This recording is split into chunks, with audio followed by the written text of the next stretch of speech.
오늘 가정의 달 마지막 주일로서 우리 행복한 가정 만들기라는 제목으로 하나님의 말씀 함께 나누도록 하겠습니다. 제 첫째 딸 다은이가 미술학원에서 다음의 그림을 그려왔었는데요. 바로 이 그림입니다. 다은이의 이 그림은 아마도 이 작품을 보고 그린 것으로 여겨지는데요. 이 작품은 스페인의 유명한 화가인 에바 알머슨, 세계적으로 많은 사랑을 받고 있는 화가죠. 작년 12월에요.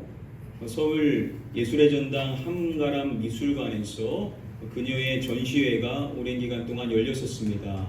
최대 규모의 전시였다라고 하는데요. 20만 명이 도파할 정도로 많은 사람들이 찾았다고 합니다. 저도 시간이 허락하면 가고 싶었지만 가지를 못했는데요. 그런데 올 5월부터 천안에서 그녀의 작품이 특별전으로 열리고 있다고 합니다. 우리 자녀가 있으신 분들은 가시면 유익한 시간이 되지 않을까 생각이 됩니다. 이 에바 알머스는요, 이것을 그리는 화가로 유명한 사람이죠. 바로 행복을 그리는 화가로 잘 알려져 있습니다. 그녀가 생각하는 행복이라는 것은 과연 무엇일까요? 그녀의 다음의 작품들을 보면 우리는 쉽게 찾아볼 수 있는데요. 지금 보시면은 누구와 함께 있는 그림 같으십니까? 가족과 함께 있는 그림들이죠. 그래서 그녀는요, 행복과 또한 가족을 그리는 화가로 잘 알려져 있습니다. 그녀가 생각하는 가족이라는 것은 바로 행복을 주는 존재라는 것이죠. 가족과 함께 할 때 행복을 누릴 수 있다라고 이야기하는 것입니다. 여러분, 어떻게 이 이야기에 대하여 공감을 하시는지요?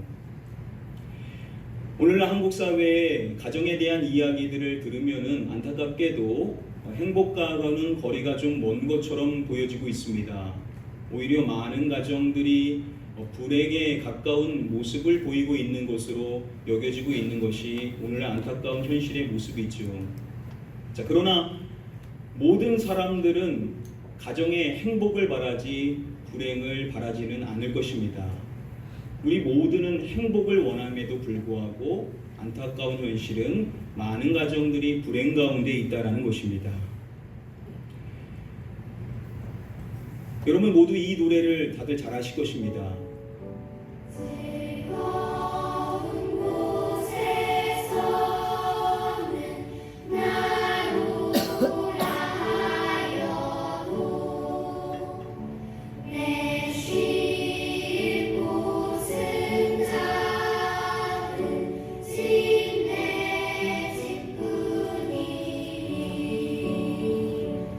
아시는 것처럼 이 노래의 제목은요, 즐거운 나의 집, 원제는 홈 스윗 홈이라는 제목의 노래죠.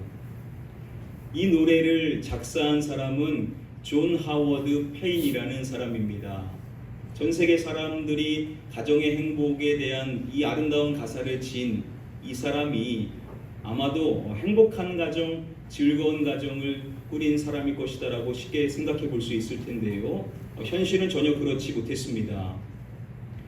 그가 세상을 떠나기 1년 전 1851년 3월 3일 한 친구에게 다음의 내용의 서신을 보냈다라고 합니다.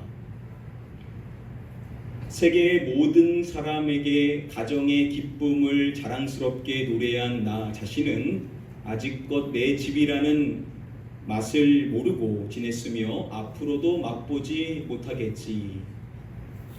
가정의 행복을 노래하는 이 아름다운 가사를 쓴 그는 정작 가정의 행복을 전혀 누리지 못했던 사람이었습니다.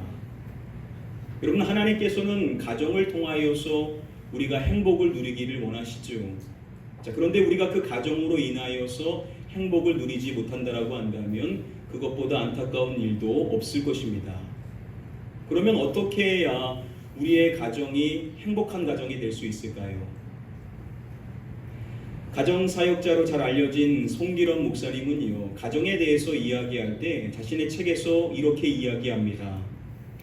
가정은 모든 이들에게 미리 맛보는 작은 천국이어야 한다. 가정은 작은 천국, 즉 행복으로 가득한 곳이 되어야만 할 것이라는 겁니다. 특히 우리 믿는 자의 가정은 더욱 그러해야 될 텐데요. 그러면 우리의 가정이 그렇게 작은 천국과 같이 행복한 가정이 되기 위하여서 우리가 어떻게 해야 되는가? 오늘 이 부분을 살펴볼 때 저와 여러분들은 특별히 베드로전서 3장의 말씀 가운데 8절과 9절 이 두 절의 말씀을 함께 살펴보고자 합니다. 사실 이 두 절의 말씀은요, 그 대상에 제한이 없는 우리 모든 사람들이 모든 사람을 대상으로 실천해야 될 내용을 담고 있는데요. 자, 그런데 그 앞부분의 말씀인 1절부터 7절까지의 말씀을 보면 아내와 남편에게, 남편과 아내에게 주는 말씀의 가르침이 나오고 있습니다. 자, 그러한 점에서 바로 이어지는 이 8절과 9절의 말씀을 가정에 주는 말씀으로도 국한해서 얼마든지 살펴볼 수 있을 것이라는 겁니다. 자, 그래서 이 두 절의 말씀을 통하여서 오늘 저와 여러분들은 우리의 가정이 행복한 가정으로 만들기 위해 우리가 준수해야 될 세 가지 사항이 무엇인지 하나씩 간략하게 살펴보도록 하겠습니다. 우리 다음에 본문의 말씀을 한 목소리로 읽어보도록 하겠습니다. 마지막으로 말하노니 너희가 다 마음을 같이하여 형제를 사랑하며 불쌍히 여기며 겸손하여. 이 말씀은요, 5가지의 사항에 대하여서 이야기를 해주고 있습니다. 그런데 이것을 추격했었을 때 1번과 2번과 4번을 함께 묶어서 살펴볼 수가 있습니다. 먼저 1번에서 말하는 것은 마음을 같이하여, 그리고 4번에서 말하는 것은 불쌍히 여기며 라는 것인데요, 이 두 가지는 2번의 말씀하고 맥을 같이 한다라고 볼 수 있습니다. 2번의 말씀을 보시면 마음을 같이하여 무엇하며 라고 말씀이 이어지죠. 동정하며 라고 말씀을 이야기해주고 있습니다. 자, 이 동정하며 라고 번역이 된 이 헬라어 원어는 쉰, 함께라는 것과 고통을 느끼다 라는 파토스라는 단어가 합성된 것으로서 문자적으로 함께 고통을 받다 라는 의미를 가지고 있습니다. 이 단어를 백석 때 최영상 교수는 설명해 주기를 상대방의 감정과 처지에 깊이 공감하는 능력을 말한다 라고 설명을 합니다. 상대방이 느끼고 있는 그 감정, 그 처지에 대하여서 깊이 공감할 줄 아는 능력에 대하여서 지금 이 말씀은 이야기하는 것이라는 겁니다. 오늘날 인간관계와 관련하여서 강조되어지는 사항 중에 하나가 바로 이것이죠. 공감 능력. 공감 능력이 있어야 사람들과의 관계가 좋을 수 있다라고 많은 전문가들이 이야기합니다. 특별히 공감 능력을 이야기할 때 그 시작점을 말하기를 타인의 아픔을 공감하는 것에 대한 중요성을 강조합니다. 다른 사람이 느끼고 있는 그 아픔, 그 고통을 같이 느끼는 것의 중요성을 이야기하는데요. 오늘 말씀도 보시면은 원어적으로 보시면 이 동정하며라는 이 단어 안에는 고통의 의미를 이미 가지고 있습니다. 즉 상대방이 느끼는 그 고통, 그 아픔을 전제하고 있다라는 것이죠.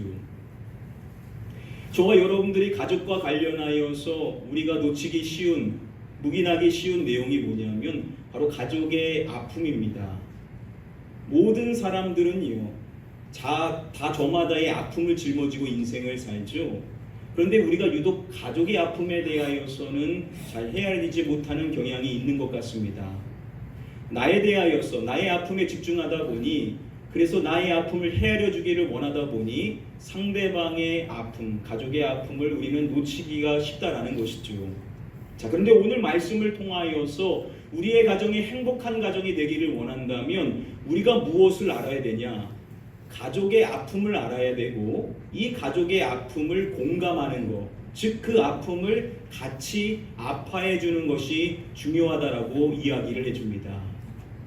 여러분들의 가족이 아프다라는 것을, 지금도 여러분들의 가족이 슬픔 가운데 있다라는 사실 여러분 알고 계십니까? 표현하지 않아서 그렇지 여러분들의 가족 대부분의 모든 사람들은 다 아픔 때문에 지금도 근심하고 있다라는 것이죠. 우리가 이것을 전제할 줄 알아야 된다는 겁니다. 지금 멀쩡해 보이는 것 같지만 그렇지 않다라는 것을 헤아리고 그 아픔이 무엇인지를 하나님 앞에 기도함으로써 그 아픔을 같이 느끼고 그래서 그 아픔에 대하여서 함께 아파할 줄 아는 것이 믿음의 가정의 첫 번째 모습이라는 것입니다. WBC 주석은요, 이 말씀을 연결해서 이야기할 때 로마서 12장 15절의 말씀과 일맥상통한다라고 설명하는데요. 그 말씀은 우리가 너무나도 잘 아는 다음의 말씀입니다. 그 후반부의 말씀만 보시면은요, 우는 자들과 함께 무엇하라 라고 말씀하죠? 울라라고 말씀을 하죠. 우는 사람이 있으면 같이 울어줘야 된다라는 겁니다. 자, 우리는 우는 사람이 있으면요, 왜 우냐라고 묻고 울지 말아야 되는 이야기에 대해서 이야기하죠. 자, 그런데 성경이 말하는 공감은 그런 것이 아니라는 겁니다. 우리의 이성적인 잣대를 일단 내려놓고 우리의 상대방이 울고 있으면 우리가 그것을 같이 아파하며 함께 울어줄 수 있는 것, 그것이 성경이 말하는 공감이라는 겁니다. 여러분들의 가족이 여러분들 앞에서 눈물을 흘리면 같이 울어줄 수 있어야 된다는 거죠. 그러나 우리의 가족은 잘 우리의 눈물을 잘 표현하지 않습니다. 그러나 여러분들이 성숙하다라고 한다면 그 안에 감춰져 있는 울음을 헤아리는 겁니다. 그래서 그 아픔을 같이 느끼고 먼저 사랑하는 가족을 위해서 울어줄 줄 알 때 상대방의 마음이 치유가 된다라는 사실을 많은 분들이 경험해 보셨을 것입니다. 자, 첫 번째로 정리하면요, 우리의 가정이 행복한 가정으로 만들기 위해서 우리가 첫 번째로 준수해야 될 사항은 이것이라는 겁니다. 가족의 아픔을 헤아리고 함께 아파해야만 한다라는 것입니다. 한번 따라해 볼까요? 가족의 아픔을 헤아리고 함께 아파하라. 여러분들의 가족이 지금 여러분들 옆에 계신 분이 지금도 아픔 가운데 있다라는 것, 그것을 여러분들이 헤아리시고 그 아픔을 외면하지 마시고 이제 같이 아파해 줄 아는 것, 그렇게 여러분들이 공감해 줄 때 여러분들의 가족은 행복으로 가까워질 수 있다는 사실 여러분들 꼭 기억하시고 오늘부터 여러분들의 가족의 아픔을 헤아리시고 함께 아파하실 수 있는 성숙한 가정이 되시기를 주님의 이름으로 간절히 축복드립니다. 우리가 두 번째 사항 배워보기 위하여 다시 한번 본문의 말씀 함께 읽어보도록 하겠습니다.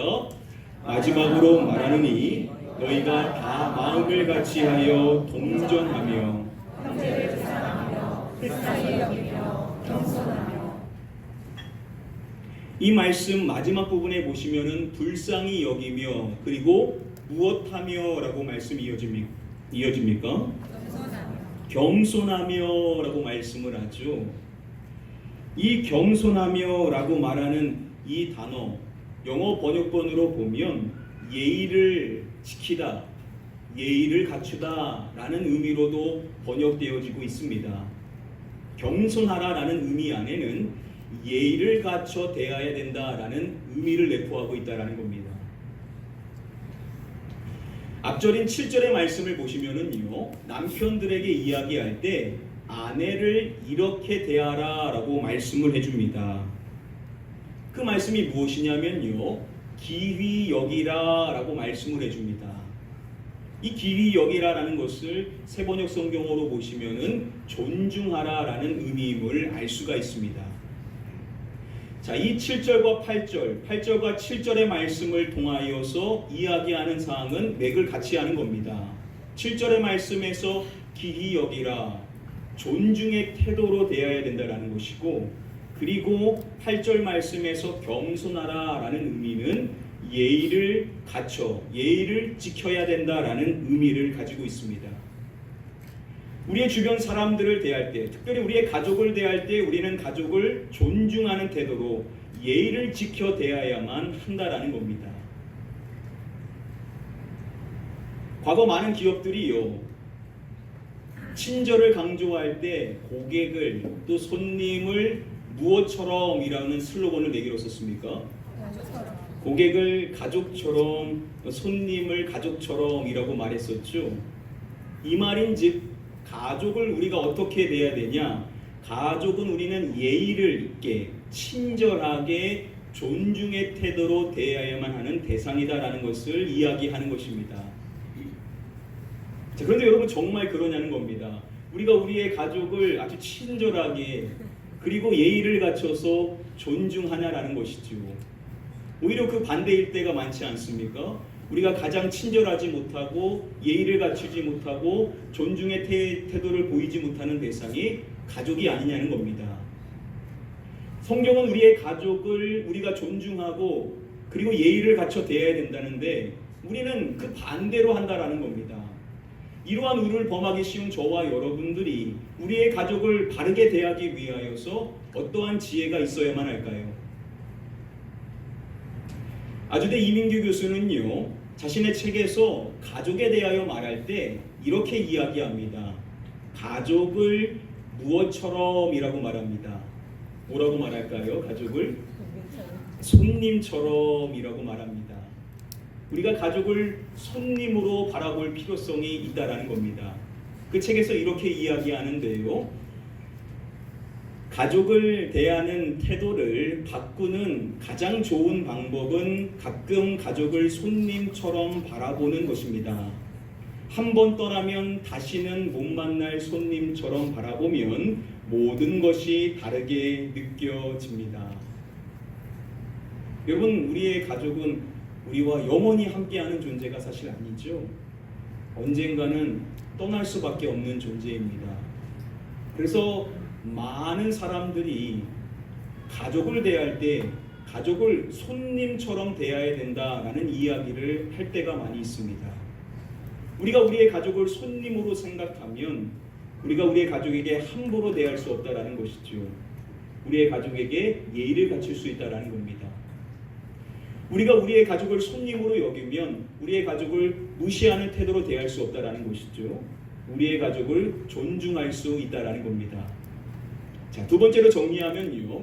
우리의 가정이 행복한 가정이 되기 위하여서 우리가 실천해야 될 두 번째 사항은 이것이라는 겁니다.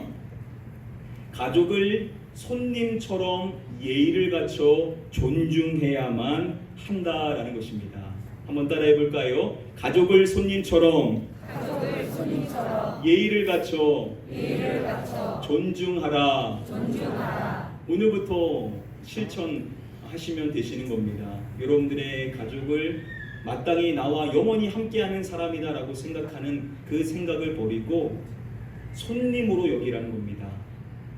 그리고 손님으로 바라볼 때 내가 어떠한 자세로 내 가족을 대해야 되는지 예의를 갖출 줄 알고 그리고 존중의 태도로 대해야 된다는 사실, 여러분들이 이 지혜를 가지시고 오늘부터 여러분들의 가족을 그렇게 예의 있게 존중의 태도로 대하실 수 있는 성숙한 주의 백성들 되시기를 주님의 이름으로 간절히 축복드립니다. 우리 마지막 원리 배우기 위하여서 다음의 본문의 말씀 함께 한 목소리로 읽어보겠습니다. 악을 악으로 욕을 욕으로 갚지 말고 도리어 복을 빌라 이를 위하여 너희가 부르심을 받았으니 이는 복을 이어받게 하려 하시리라. 이 말씀 서두에 보시면은 악을 악으로 욕을 욕으로 갚지 말고 라고 말씀을 하죠. 자, 그리고 이어서 뭐라고 말합니까? 도리어 무엇을 빌라 라고 말씀을 하죠. 복을 빌라 라고 말씀을 합니다. 저와 여러분들이 상대방을 통하여서 때로는 악의 모습으로, 즉 상대방이 우리 때 악을 행하고 때로는 욕을 한다 할지라도 저와 여러분들이 똑같이 반응해서는 안 된다라는 것이죠. 꼭 그러한 모습으로 우리를 대한다 하더라도 우리가 동일한 모습으로 절대 반응해서는 안 된다라는 것을 첫 번째로 말합니다. 자, 그러면 어떻게 해야 되냐? 상대방에게 무엇을 빌라라고요? 복을 빌라라고 말씀을 하는 겁니다. 쉽게 말하면은 축복해줘야 한다라는 것이죠. 여러분, 우리는 우리의 가족으로 인하여서 때론 상처의 말들을, 상처의 모습들을 보게 됩니다. 그래서 그 상처가 꽤 깊을 수가 있는데 과거 같으면은 우리가 똑같이 반응하죠. 그래야 상대방도 아픔이 뭔지를 알 수 있다라는 생각에 우리가 똑같이 반응할 때가 많이 있습니다. 자, 그런데 그렇게 해서는 안 된다라고 성경은 말하는 것입니다. 대신 우리는 어떻게 해야 되냐? 그 대상을 축복해 줄 수 있어야 된다라는 겁니다. 여러분, 손과 손이 마주쳐야 손뼉이 쳐지게 되는 것처럼 상대방이 악을 행했었을 때 내가 똑같이 악으로 반응해야 싸움이 이루어지게 되는 거 아닙니까? 욕을 했었을 때 나도 똑같이 욕을 해야 싸움이 이루어지게 되는 것이죠. 자, 그런데 내가 똑같이 반응하는 것이 아니라 도리어 축복을 해준다라고 했었을 때 우리의 가정 안에 있는 상처의 악순환이 끊어질 수 있게 될 것이라는 겁니다. 그리고 상대방도 그러한 상대방을 보면서 왜 저러는 걸까라고 처음에 생각할지 모르지만 그 모습을 통하여서 자신의 모습을 반성하게 되겠죠. 그래서 가족에게 상처를 주는 그 마음을 지양하게 될 것이라는 겁니다. 그리고 그러한 모습이 계속해서 이어지다 보면 우리의 가족 역시도 나를 향하여서 복을 빌 수 있는 성숙한 태도의 모습을 갖출 수 있게 될 것이라는 겁니다. 즉 아픔의 악순환은 끊어지게 되고 축복의 선순환, 은혜의 선순환이 이루어질 수 있게 된다는 겁니다. 이것을 누가 시작해야 되냐? 바로 여러분들이 시작하면 된다는 것이죠. 우리의 가족이 우리에게 상처를 줄 때, 아픔의 말을 할 때 똑같이 반응할 것이 아니라 도리어 축복해 주면 우리의 가정의 악순환이 끊어지게 되고 은혜와 축복의 선순환이 이루어질 수 있을 수 있다는 겁니다. 자, 세 번째로 정리할 수 있는 것이죠. 우리의 가족이 행복한 가정이 되기 위하여서 마지막 세 번째로 실천해야 될 사항은 이것이라는 겁니다. 가족이 상처를 준다 해도 축복해야만 한다라는 것입니다. 한번 따라해 볼까요? 가족이 상처를 준다 해도 축복하라. 여러분들의 가족이 여러분들이 그렇게 반응하면요 놀랄 겁니다. 혹 여러분들의 가족이 아직 믿지 않는 가족이 있다라고 한다면 여러분들이 그렇게 반응할 때 여러분들이 진짜 크리스찬이라는 것, 여러분들이 진짜 믿는 사람이라는 것을 인정할 수 있게 될 것입니다. 그리고 혹 믿음의 분량이 얕은 분이라고 한다면 여러분들의 그 믿음을 따라가려고 하게 될 것입니다. 바로 그 일을 행할 수 있는 사람이 누구냐? 오늘 이 자리에 계신 여러분들이라는 거. 옆 사람이 아니라 바로 나라는 사실을 기억하시고 오늘부터 여러분들의 가족이 여러분들에게 어떠한 반응을 보이든지 간에 여러분들은 축복의 반응만을 보이실 수 있는 축복의 선순환을 일으킬 수 있는 저와 여러분들이 되시기를 주님의 이름으로 간절히 축복드립니다. 아멘. 오늘 말씀 다시 정리함으로써 말씀을 맺도록 하겠습니다. 오늘 주어진 본문의 말씀 베드로전서 3장 8절과 9절 말씀을 통해 행복한 가정을 만들기 위해서 우리가 준수해야 될 세 가지 사항에 대하여 함께 살펴봤습니다. 자, 먼저 첫 번째로 우리의 가족에 무엇을 헤아려야 된다고 했었습니까? 아픔을 헤아리는 것이 시작점입니다. 공감은 무엇이냐? 내 가족의 아픔을 헤아리고 같이 아파할 줄 아는 것이 성경이 말하는 행복한 가정을 위한 첫 단계라는 겁니다. 아직 여러분들의 아픔이 무엇인지 모르시겠다라면 오늘 기도해 보십시오. 하나님, 제 가족의 아픔이 무엇인지 느껴지게 해주십시오. 여러분이 이렇게 기도할 때 그 마음이 느껴지게 되는 것을 많이들 경험해 보셨을 것입니다. 그 사람의 아픔이 느껴졌을 때 그 사람이 이해가 되죠. 그래서 그 상대방을 있는 모습 그대로 용납하고 사랑할 수 있게 되는데 바로 그것이 공감의 놀라운 능력이라는 것입니다. 오늘부터 여러분들의 가정의 아픔이 무엇인지를 헤아릴 수 있는 기도를 드려보시고 그 아픔을 헤아리고 같이 아파하실 수 있는 공감의 능력이 뛰어나신 우리 모든 성도님들 되시기를 주님의 이름으로 축복드립니다. 아멘. 다음으로 두 번째로 우리가 가족을 누구처럼 예의를 갖춰 존중해야 된다고 했습니까? 손님처럼. 네, 손님처럼 꼭 기억하십시오. 가족을 때로는 손님처럼 여겨라. 가족을 때론 손님처럼 바라보라는 것입니다. 나랑 영원히 함께하는 사람이 아니라는 것이죠. 마땅한 존재로 생각해서는 안 된다는 겁니다. 그래서 어느 정도의 예의를 갖추고 그리고 존중의 태도로 우리의 가족을 대해야만 한다라는 것입니다. 자, 그리고 마지막 세 번째로 우리의 가족이 아무리 우리에게 상처를 준다 해도 우리는 무엇 해야 된다고 했었습니까? 축복해야만 한다라는 것입니다. 꼭 기억하십시오. 여러분들의 가족이 어떠한 반응을 보이든지 간에 혹 여러분들의 가정이 아픔의 말을 줄 때 그때가 바로 찬스입니다. 그때가 기회라는 것이죠. 여러분들이 진짜 크리스찬이라는 사실을 보여줄 수 있는 기회입니다. 그 아픔의 순환을, 그 상처의 악순환을 끊을 수 있는 귀한 계기가 될 수 있다는 것이죠. 그래서 빨리 캐치하셔서 아픔의 말을 줬었을 때 내가 이때 똑같이 반응하면 안 된다고 했었지? 도리어 축복해주지, 감사의 말을 해주지, 사랑의 고백을 해주지. 이렇게 안 맞는 것 같지만 이러한 반응을 보일 때 상대방도 자신의 모습을 돌아보고 그 아픔을 주는 마음을 내려놓고 같이 축복해 줄 수 있는 성숙한 사람으로 나아갈 수 있다는 사실을 기억하시고 오늘부터 축복의 반응만을 하실 수 있는 저와 여러분들 되시기를 축복합니다. 자, 오늘부터 이 세 가지를 잘 실천하셔서 저와 여러분들의 모든 가정이 행복한 가정, 은혜와 축복으로만 가득할 수 있는 믿음의 가정이 되시기를 마지막으로 주님의 이름으로 간절히 축복하며 축원드립니다. 아멘. 우리 저희 같이 한번 기도하겠습니다. 이 시간 기도하실 때 먼저 기도하십시오. 내 가족의 아픔이 무엇인지를 하나님 깨닫게 하여 주시옵소서. 그래서 그 아픔을 함께 아파할 수 있는 자가 되게 해달라고. 그리고 우리의 가족을 때로는 손님처럼 대하며 그래서 예의를 갖추고 존중해 줄 수 있는 성숙한 모습을 갖출 수 있게 해달라고. 또한 우리의 가족이 어떠한 반응을 보이든지 간에 나는 오로지 축복의 반응만을, 복을 빌어줄 수 있는 성숙한 반응만을 할 수 있는 자가 되기를 사모하는 마음으로 우리 같이 한번 함께 통솔합시며 기도하도록 하겠습니다. 기도합니다. 아버지 하나님, 가정의 날을 맞이하여서 우리의 가정을 위하여서 하나님의 말씀을 허락해 주신 것을 감사드립니다. 우리의 가정의 아픔을 헤아릴 수 있는 그 마음을 주시옵소서. 그리스도의 심장을 갖는 것, 우리가 상대방의 아픔을 헤아릴 줄 알고 그 아픔을 공감하며 그 아픔을 함께 아파할 줄 아는 그 공감의 능력이 우리에게 생길 수 있게 되기를 원합니다. 우리의 가족의 아픔을 외면하지 않게 해주시옵시고 그 아픔을 함께 느낄 수 있는 성숙한 가정이 될 수 있게 되기를 원합니다. 우리의 가족들을 마땅한 존재로 여기지 않게 하여 주시옵소서. 언젠가는 떠날 수밖에 없는 손님이라는 사실을 기억하게 해주시옵시고 그래서 예의를 갖추고 존중의 태도로 대할 수 있는 지혜로운 모습이 우리 모두에게 갖춰질 수 있도록 은혜를 베풀어 주시옵소서.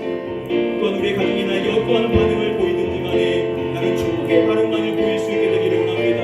악을 악으로, 욕을 욕으로 갚을 것이 아니라 도리어 복을 비는 축복의 반응을 보이는 자가 됨으로 말미암아 우리의 가정 안에 모든 상처의 악순환을 끊어지게 하여 주시옵시고 은혜와 축복의 성순환만이 이루어질 수 있는 믿음의 가정, 작은 천국을 이룰 수 있는 행복한 가정들이 다 될 수 있도록 역사하여 주시옵소서.